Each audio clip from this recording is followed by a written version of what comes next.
এই যে 22 নম্বর সিগন্যাল আসলো, এটা এখনো কোনোটা ট্রেন ঢুকার সিগন্যাল এখনো পুরো মাত্র হয় নাই। এটা যদি আমি নিচে ফালাই তাহলে হবে। যতটুকু আমি বুঝতে পারছি যে ট্রেন অপারেটিং এর সুবিধার্থের জন্য এটা দুতলায় করা হয়েছে, কারণ এখান থেকে ট্রেনের পূর্ণাঙ্গ মানে দেখা যায়, পাশাটা দেখা যায়, সামনেটাও দেখা যায়, একটা ট্রেন ঢুকতেছে, ঢুকার শেষ যে বগিটা আছে এটা এখান থেকে দেখা যায়, যার জন্য এটা আপনার দুতলায় করা হয়েছে। যেমন বিভিন্ন জায়গা আছে, যেমন ময়মনসিংহ আছে 3 তলা, ভৈরব ছিল 3 তলায়, ভৈরব এখন 2 তলা, আখাউড়া আছে 3 তলায়। কথাটা হচ্ছে যে ট্রেনটা যেন পুরো মাত্র মানে ট্রেনের চেহারাটা দেখা যায় বা আইডিয়া করা যায়, এই জন্য এটা 2 তলা অথবা 3 তলায় হয়। এখানে আপনার ট্রেনের অপারেটিং সিগন্যাল, পয়েন্ট সিগন্যাল এগুলো হয়, এক লাইন থেকে আর এক লাইন, অন্য লাইন থেকে অন্য লাইনে নেওয়া হয় আর কি ট্রেন। এখন আমাদের লোভ লাইন মানে 1 নম্বর লাইন করা সেট করা আছে। একটা ট্রেন আসলে আমরা 1 নম্বর লাইনে নিই যাত্রীদের সুবিধার্থে, যেমন এখন 1 নম্বর করা আছে, যেমন এই যে 9 নম্বর রিভার্স করা আছে, আর এই যে 14 দুইটাই রিভার্স করা আছে। দুইটা নিচে থাকলে রিভার্স করলে আপনার 1 নম্বর হয়। 1 নম্বর হলে আমরা 1 নম্বর লাইনে ট্রেনে ঢুকতেছে, স্টেশন প্ল্যাটফর্মে ঢুকতেছে। এখন যদি আমার দুটার সিগন্যাল নর্মাল থাকে তখন আপনার এই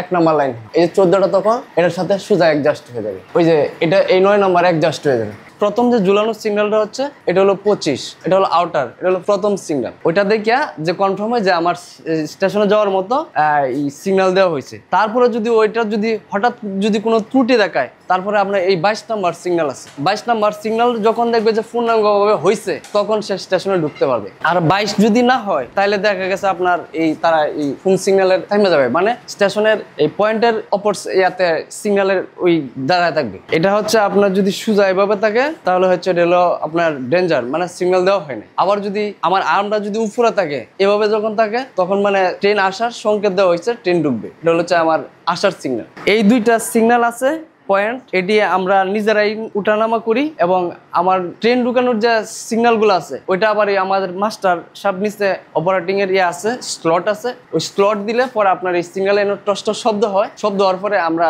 শুধু টানতে পারি, এছাড়া টানতে পারি না। সবগুলার এক একটার সাথে এক একটা সিগন্যালের এক একটা ট্রেন পাসের সিগন্যাল, আপনার স্টপেজ সিগন্যাল আছে, থ্রো সিগন্যাল আছে।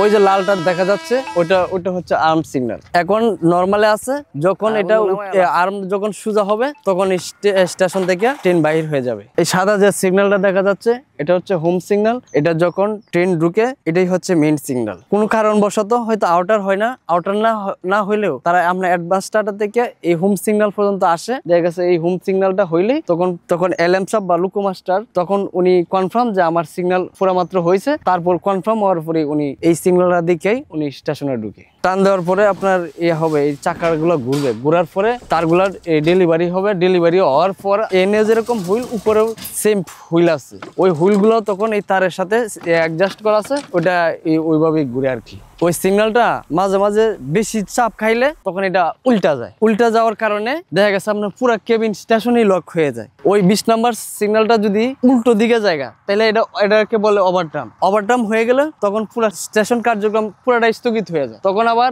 আমাদের এয়ার ডিপার্টমেন্টের লোক আছে, সিগন্যাল ডিপার্টমেন্টের লোক আছে, ওরা সবসময় স্টেশনে থাকে, ওরা আইসা ওটা আবার এই উপরে উঠার পরে ওইটা আবার ঠিক হয়। এটা হচ্ছে পয়েন্ট, যেটা থেকে এক লাইন থেকে অপর লাইনে গাড়ি যায়, যেটাকে আমাদের এখানে তো 2টা লাইন, 1 নম্বর এবং 2 নম্বর লাইন বলা হয় আর কি। যেটা এখন আমার 1 নম্বর লাইন করানো আছে, 1 নম্বর লাইনে নিরাপদ ভাবে ট্রেন ঢুকতে পারবে। আর এটা যদি আমি অপর সাইড করি তাহলে হয়তো এটা মেইন লাইন হবে, মেইন লাইন হওয়ার পরে এটা আমার 2 নম্বর লাইন হবে।